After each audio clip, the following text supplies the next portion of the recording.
చాలామంది చేసే 3 పెద్ద తప్పులివి. మొదటిది, అవతలి వాళ్ళు అడగకముందే సలహాలివ్వడం, లెక్చర్లు దంచడం. రెండవది, వాళ్ళని ఇంట్రాగేట్ చేసినట్టుగా ప్రశ్నల మీద ప్రశ్నలు అడగటం. మూడవది, మధ్యలో బేసికలీ లాంటి అనవసరమైన మాటలు ఎక్కువ వాడటం. ఈ ఉదాహరణ చూడండి. ఎవరైనా నాకు బీపీ ఉంది అని చెప్పగానే మనం అయ్యో వెంటనే ఉప్పు మానేయండి, ఎక్సర్సైజ్ చెయ్యండి అని లెక్చర్ ఇస్తే ఎలా ఉంటుంది?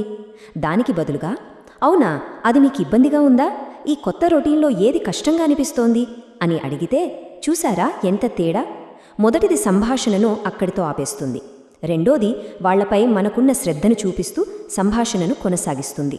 ఇది కూడా అంతే.